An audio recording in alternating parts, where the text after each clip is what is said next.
Thank you for rejoining us or joining us for your first chance here in the Retirement Planning Summit. Rick Durkee here, your host of the Coastal Financial Planning Group's 6th Annual Retirement Planning Summit. Jim Duffy is our next speaker. Jim specializes in the areas of traditional mortgages. And today what he's going to talk to you about is the current low rate interest environment and how retirees could potentially take advantage of that in their mortgage. So let's listen to Jim as he shares that information with us. This is very important information for this time. We're in recession, wondering what's going to happen. No one really knows, but we have indicators. And I love that fact that you're putting this together to see the indicators and kind of lighten the road, if you will, to where we're going, where we're heading. Housing is very, very important for all of our investments, right? Depending on, and this is a number I can't nail down, but depending on the economists that you read, housing equates for between 12 and 20% of the GDP. So it is important, and where it heads is extremely important. We know that from the last recession, where housing didn't do so well and kind of led us all into a rabbit hole we did not like. So the overview is I want to go through housing in general, the macroeconomic view of housing, and then very briefly, just how I approach the whole mortgage and how it fits into the overall portfolio, your overall financial plan, and yours and anyone else, and how I do that. But a little bit of background first. I almost call this one, why should you care what I have to say? So it's a little background and context that I think will help with that. So I got in the business in the year 2000. And when I got in the business, I didn't want to be just slinging subprime loans like everybody else and just selling whatever was the new product, right? I wanted to really help people fit this into their whole financial picture and make a difference. And so I went through and became a certified mortgage planner. It was a whole course to help do that. And I became quite good at it. And I always came at the mortgage, I still do, come at the mortgage experience from an educational standpoint rather than a sales standpoint. So I was pretty good at it. I gave good advice, and I helped people in the moment, as if there were a bubble around the economy and nothing were to change outside of that, I was giving really good advice. But then I realized I went to Las Vegas in December of 2006 for an industry conference, right? You've been to similar industry conferences, I'm sure, and guys get on stage and tell, I did 100 million in production and you can too, and this is how you do it. And it's a big rah-rah thing. And Tony Robbins spoke and he was awesome and it was great. And then everything was good until a guy named Bill Dallas got on stage. Now I had known of Bill for quite a number of years. He started First Franklin Financial, which is a subprime lender. And if you can say this, it's the better of the subprime lenders. They really did a nice job for that niche market. They weren't as bad as no job, no income, 580 credit score, 100% financing, of course. Now, the reason I respected Bill was he started First Franklin. He sold it for $20 million. The buyer kind of ran it down a little bit. He bought it back for $2 million, built it up, sold it for $200 million, and I just love this story, and I respect him, and he knows the industry. So he got on stage and said, guys, if you're in wholesale lending, get out now. That's lenders who sell through mortgage brokers, right? Wholesale lenders. So just get out now, because you're not going to have a company in a very short time. If you're in retail, like myself, who structure loans for individual home buyers and refinances and consumers, he said, you better have savings and you better hang on tight. And I said, I don't have savings. We make so much money, but we live beyond it. And so I got on a plane where I should have been all pumped up. Yes, this is going to be a great year. We just came from the conference. And instead got on that plane saying, wow, I've really not done well by the family. And because I didn't pay attention to macroeconomic trends, I really haven't done right by the consumers that I'm trying to educate and help. So I changed and I started paying attention to the macroeconomic stuff. So let's get into that for a little bit, because I want to see where housing is going. And I want us to see where housing is going. The first big major thing in housing, besides unemployment, which we'll get to in a minute, is the forbearance trend, right? When COVID hit and there are so many furloughs and layoffs and people losing their job, the CFPB came out and did a really nice thing. And they said, you know what, you can go into forbearance for up to 3 months, and extended another 3, and it really extended up to 12, and not make a mortgage payment until you're back on your feet and right again. And that's good. But every one of my colleagues said, oh, the sky's going to fall. There's going to be a tsunami of foreclosures once this happens. And there's good reason they said that. Because normally, before COVID, in a forbearance situation, let's say you missed 3 payments because you were in forbearance, on month 4, you can bring it all current, but you have to make 4 payments, the 3 that you missed, plus the 1 that's due that month. Well, most people, if they can't make the 1 payment, they probably can't make the 4 payments all at once. So it was right to think, and I totally get it, that, oh, there's going to be a tsunami of foreclosures because people will fall behind. And that's how forbearances worked, I should say. It's different now. So there's a little over 6 million homeowners currently in forbearance in the US. The trend is down now, so that's good. I don't know if it'll go, but, well, I'm filming this in late July, and now the trend is down. Once the $600 a week additional federal stimulus for, well, I can't think of the term. If someone's unemployed, the unemployment benefit of $600 a week goes away. If it's not reinstated, and they're talking about reinstating it, then I think we might see more people go into forbearance, and this trend will go up again. But what's changed?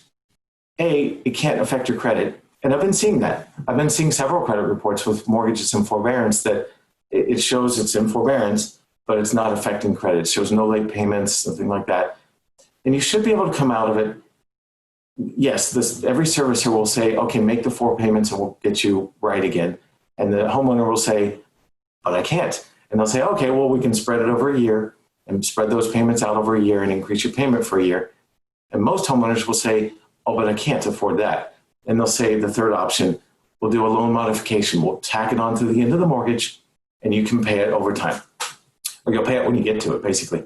And that's what most servicers will do, and most will do. That's why I don't think there'll be a tsunami of foreclosures. But here's the other good news. What happened before this COVID is if you were in forbearance, you had to come out of forbearance and make 12 consecutive payments before you got in the game again, before you qualified to refinance or buy a new home and qualify for a new mortgage, right? That's now down to 3 months. You have to come out of forbearance, make 3 consecutive payments, and you're back in the game. So I think that all of that is going to help the housing market continue on and not falter. So that's the forbearance piece. The other piece is home equity. Remember, in 2009, 15% of homeowners with a mortgage were underwater. They owed more on the mortgage than the home was worth. So it was easy to walk away. The exact opposite is true right now. If we look at it now, by the way, some of these slides I should give credit where credit's due.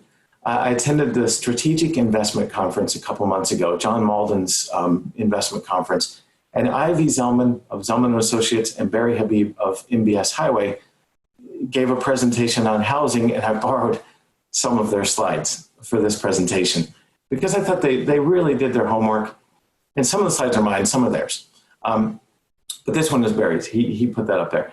And he did the research and said, based on mortgage holders in good standing, not in forbearance, in good standing, at least 20% have equity in their home. Oh, well, no, those homeowners have at least 20% or more equity in their home in general. Most have 720 credit or higher, and most could stand to refinance and save at least 3/4 of a point or more. Just based on those numbers, that's 19.2 million homeowners that could benefit from refinancing. What's that do?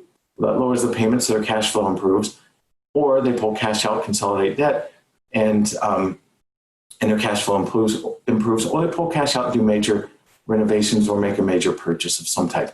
All of that will help us, A, stabilize housing, and B, get out of the recession. It'll help pull us out of recession, because what pulls us out of recession? Money. And there's a lot of money tied up in home equity right now. It also means that we in the mortgage business are thankfully very, very busy. And I say thankfully with all due respect, because I know a lot of people are not. in other industries. And I'm just very thankful that we are, and we can help a lot of homeowners through this time and through the recession. Now, the average homeowner, I think this is funny. The median age of a first-time home buyer is 33 years old. Doesn't mean some don't buy younger and some wait longer, but the median is 33 years old. And we'll see that trend is trending down a little bit. But I say that because, and a lot of that has to do with the marriage rates, marriage ages, right? It's you get married, then you have a child normally or two, and then you're thinking, this condo or apartment or whatever we're in is not big enough for this family. We need more space. And that's when you buy a lot of times. Now, so if forming a family and having children drives home ownership, well, what about having children? I think this is an interesting search of the term baby registry. We've all laughed that this lockdown is going to produce a baby boom in December of this year that's bigger than we've seen in years and years and years. And based on this search, it's probably true. Well, two things are true about housing. One is that I think we're going to see more intimacy and more babies, and that's good because we need the birth rate to go up and we need housing to stay strong. But you're either getting more intimate with your partner during this lockdown or can't wait to split ways, and that also helps housing because if the divorce rate rises, we need two households instead of one, right? So all of that points toward a stronger housing market. Especially that forbearance piece that we talked about earlier. So children drive single-family living. Those married with at least one child, 80% live in a single-family home. If you have two children, it goes up even higher than that. Now, that doesn't distinguish between those renting a single-family home and those owning. 12% of those rent a single-family home. And I can tell you anecdotally, based on conversations I have every single day, a lot of those renting a single family home really want to own, and they're doing everything they can to own. So if that's the case, if your age and forming a family drive the housing market, well, let's look at 2008 versus now as far as how many people are entering that housing market. So in 2006, this was the median who was turning 33 years old. You can see it was dipping because they were born in 1973. Now, why did the birth rate go down in 1973? Well, you might say birth control. No, that came out in 1960. In 1973, Roe v. Wade was passed. And depending on your view of that, I could editorialize and say, sadly, that caused the birth rate to go down. That was a major impetus, anyway, of birth rates going down. So 33 years old today, was born in 1987, and we can see the trend is doing nothing but going up for the next few years, at least, and then kind of stabilizing generally pretty well. That's one side of the equation. The other side of the equation is boomers, right? They're people moving out of single-family homes. I guess that's the best way to put it. At a certain point, you move out. Either someone dies and the home goes on the market, or they move into a nursing home or something like that. But a lot of boomers are aging in place, is the term, and they're staying put in their single-family home. I know my in-laws are in a single-family, they're 84, and they're in a single-family home. Well, they actually just moved to a new one. So they're in a new single-family home, new to them anyway. My parents did vacate their residence last year. The one that they bought when I was 6 months old, lived in the entire time, and they sold and moved in with my sister. So we're seeing boomers stay in their single-family homes longer and longer. So that's decreasing the inventory and the housing market, right? We're also seeing a trend, and I think this is interesting and it's going to accelerate, but you can see it's been accelerating for moving from urban areas to suburbs. So Charleston's a little bit different, I think.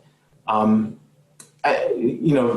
example that all the economists give are people are moving out of Manhattan, out of New York into Westchester or Connecticut or wherever just to have more space, more quality of life, right? Because they can. And that's accelerated and accelerating.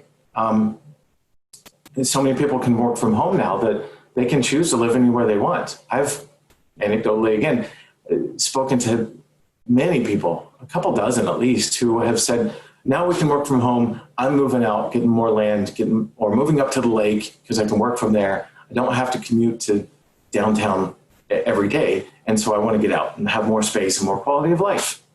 I have a friend who moved to Puerto Rico because he could. So I think we're going to see that trend continue. In fact, Zillow did a study just recently, last month, I think, where they asked workers that are currently working from home, said after this COVID passes and we get a vaccine and we're all good, would you prefer to work from home? 75% that said they would prefer to work from home at least 3 days a week. And almost 50% said they would prefer to work from home full time. And so that's a newfound freedom that's causing people to move out of cities into more rural areas or suburbs, or, the outer rings, so to speak. And Ivy brought up a really interesting, I didn't include this slide, but Ivy Zellman included a really interesting stat from her firm's studies that said a little over 60% of new homes being built by builders across the country are considered affordable housing. That's up from about 30% just in 2012. So affordable housing in her mind is something that an FHA loan will qualify for, right? Because FHAs tends to be thought of as a first-time homebuyer loan. It only requires 3.5% down. It's easier to get into, and there's a cap. In Charleston, the cap is $391,000. I don't know how affordable that is for a first-time buyer generally, but again, that's going off her research and what she considers affordable housing. Over 60% of new homes being built are affordable by that definition. So again, just the shift to suburban counties and everything, I think that's going to continue. I think that will, there was another interesting stat that I just read. I think that will continue, and that will move housing, or will shift housing. So one of the stats that I read was there's a real shift away from multifamily housing, whether it's apartment complexes or high-rise condos, that type of thing. Again, we love our condos here in Charleston, so I don't know how specific that is to our location, but in general, the study that I was reading said a lot of developers have already sunk a lot of money into these projects, so they're going to continue and complete them, but the demand for multifamily housing is diminishing, whereas the demand for single-family housing is increasing. Something to take into account, especially everyone listening, ourselves, as we look at maybe diversifying our portfolios and including some real estate. I'm not sure the condo is the number one thing that I would look at right at the moment, based on that trend, and this trend. It can work for Airbnb if you're right on the beach. So again, we saw that the birth rates have been rising, so therefore the number of median first-time homebuyers is rising. We saw that the search for baby registry and anecdotal evidence there is on the rise, meaning more people are having kids. And so therefore the demand for housing is increasing. Now let's look at the housing inventory. Back in 2007, we hit a peak of inventory of 3.7 million units available or on the market. Currently, in late 2019, we had 1.8 million, and that's going down further because while Lennar, it continues to build spec homes, most builders have stopped, and they're only building homes once they have a contract and a real buyer for that particular home. So the inventory is going down on the new build, and a lot of people who would put their home on the market won't right now because they don't want people coming through their home. They're worried about disease, people transmitting it, et cetera. So there's a reduced inventory there as well that we're seeing. And by the way, what that means is if a home is priced right and sells and shows well, it's fixed up, it's not a dilapidated property at all,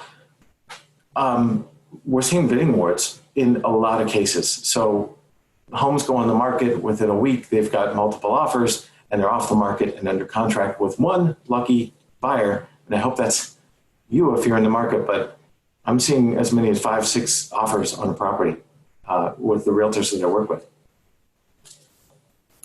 So we're doing a lot to help with that. We're calling behind saying this buyer is really pre-approved. We've reviewed credit, reviewed income, reviewed assets. We know that they're solid. And it's helping win some bids in some cases. Okay. And there's also a trend. We said 33 is the median age for a first-time buyer, but there is a trend toward younger buyers. Why is that? I think rents are just too damn high. As the guy running for office somewhere said, I think that's part of it.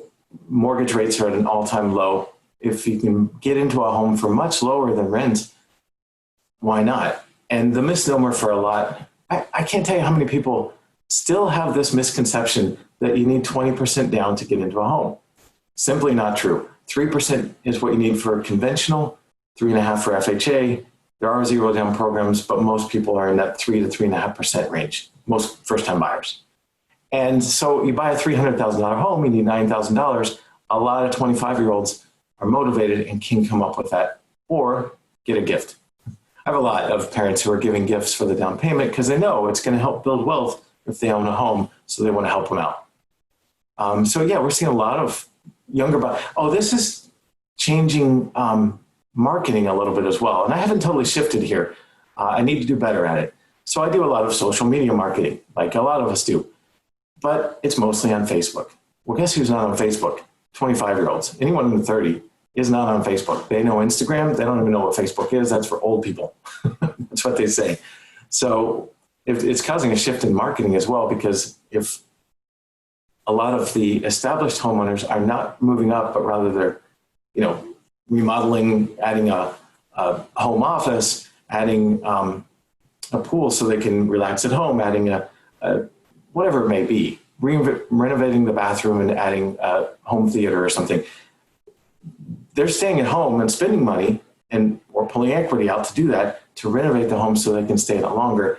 But the young people are buying those first-time homes.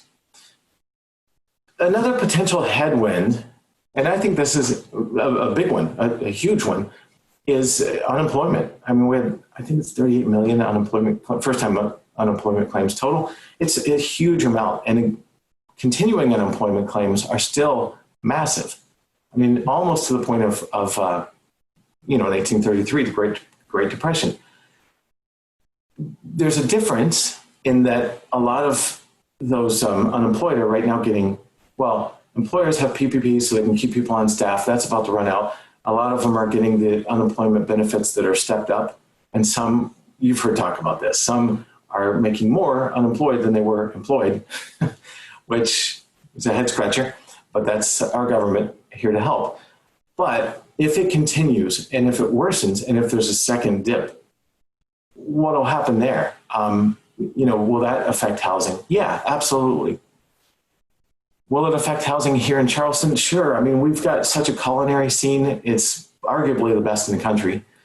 And will that continue at the same step? Maybe not. I don't know. I think that one will take a hit potentially. But what about all the other jobs? What about the Boeing? Certainly will take a hit. I think they'll survive. They're a big company, excellent company. But with the airlines doing what they're doing, certainly Boeing could take a hit. The other manufacturers, maybe not so much. The Mercedes and Volvo and Bosch and all the other smaller ones, I think we're insulate a little bit. But here's something interesting that Ivy brought up, and I'm going to steal her slide again. She said, what are the markets that are most vulnerable to a housing hit because of the type of employment that predominates? If it's hotel accommodations and food services and arts and entertainment and recreation and even retail, that can take a bigger hit than some other markets that are predominantly other types of employers. So she said Las Vegas obviously jumps as one that will probably be hit hard because that's all it is practically. Orlando, I don't actually know if Disney World is open again or not, but probably should look that up before I mentioned it. But Orlando, Naples, etc. So, and then you've got some others as you go down, right? Tampa, even Greenville made it there. She didn't include Charleston in her study, or at least not in the chart. So I'm not sure where we fit in, but we can look. I mean, we can look. We don't have major sporting teams, right? We've got the River Dogs and the Stingrays, but no major sporting things. We have concerts, but we're not as big a concert market as other markets. And I think we're going to be fairly stable here. I don't think housing will be affected here because we just don't have a large percentage of that employer. But the opposite is also true. What are the markets that are most stable because of their job situation? Well, DC, if you're in a federal government job, you're probably pretty safe for the time being. State and local governments, IT people, military, et cetera. And we can see Sacramento, Tucson. It's at Tucson during COVID, their housing market has gone up 20%. So there are places that are doing quite well. You can see Charlotte and Atlanta there, Jacksonville. So just because of the type of thing there, I think Charleston fits right in. So I think we fit right in there as a safer housing market than if our economy relied on other harder hit sectors. And we can also see the search homes for sale going up over time. I mean, that's another anecdotal thing. It just continues to go up. More and more people are searching online. Oh, and one thing I didn't mention as far as the moving from suburbs to urban areas to suburbs rather, and that trend that I think is going to escalate, are people moving from the Northeast to the Southeast and places like Texas. And that's escalating as well. I know, well, one of the people I got some of the information for some of these slides on is Barry Habib. He lives in New Jersey, but not for long because of the taxes. He's just done. He's moving to West Palm Beach. So we're seeing a lot of that. A lot of people moving to Charleston from the Northeast, from the Midwest, just for lifestyle because they can and because of taxes, et cetera. Now, also important is what does housing do during a recession generally? Well, we know what it did in the last recession because housing led the last recession, so housing took a tumble. But each of these vertical gray bars is a recession, and then the blue line is housing, and nationally what housing has done, appreciation rates, right? And we can see in almost every recession, housing went up. At best, it was flat, or I should say, at worst, it was flat. At best, it went up, except for the last one, of course, because it was led by housing. Why is that? Well, the Fed only has a few tools to combat a recession, and one is to lower interest rates. As the Fed lowers interest rates, mortgage rates follow because bonds follow, and we see lower interest rates, and that makes housing more attractive. So will we see housing tumble? Historically, looking at all other recessions, will we see housing tumble? No, I don't think so. It wouldn't indicate that at all. I think everything we're seeing indicates that, with the one exception of unemployment. Well, unemployment and stock markets. Again, I'm filming this in late July. The stock market is a head scratcher. I think it should be going down. It is not. All the Robinhood people are happy. And I don't think that's going to end well for them, but I don't know when. So if investors generally see their portfolios tumble because the stock market does fall, yeah, I think that could put a damper on housing, especially high-end housing, right? The first-time buyers generally don't have large portfolios. They've got a 401k, but they don't look at it and they don't even know what it means, mostly. But the investors who rely on the dividends and income from that, if they see the portfolios fall, they're generally, in general, they're the higher end buyers. So we might see some high end real estate kind of, stabilize at least, and maybe even fall a little bit. But the first time buyer thing, the $200,000 to $800,000 purchase price, I think everything points to, if we stabilize a little bit economically, with the number of job losses, and that continues to get better, I think we'll see housing get better. And I think we'll see housing at that price point, especially, continue to appreciate. Now we might level off. We might see zero appreciation for the rest of this year, potentially. I don't think we will. I think we'll see some appreciation. And even into next year as things kind of, the new normal takes place. But beyond that, I think we'll be back to 5% appreciation rates because there's a demand and a lack of supply. Now, this also helps. We got to get out of a recession. So how do you get out of a recession? Money, right? Jobs, whatever. Money also comes in part from home equity. And you can see 34% of homeowners have no mortgage debt. And another 63% have positive equity. And very few have negative equity right now. What that means is people can use that equity, right? To consolidate debt, to do some major purchases, to move up in home, to do what they want to and need to do. They can tap into that equity, and that helps us get through the recession as well. So I think housing will help lead the way out of this recession.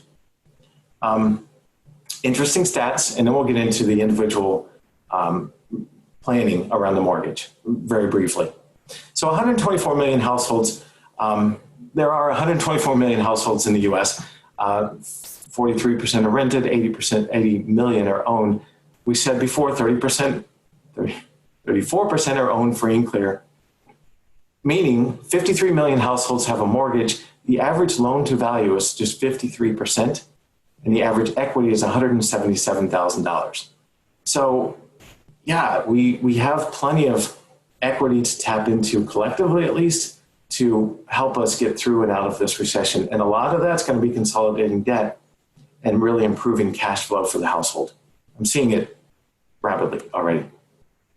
Real quick, the Federal Reserve does a study every 3 years on the median net worth of homeowners versus renters. The blue line is homeowners, and the red line, way at the bottom there, are renters. They either didn't do one in 2019 or they haven't published it yet because it's not out. So the latest one is 2016. The average homeowner in the U.S. had a net worth of $244,000.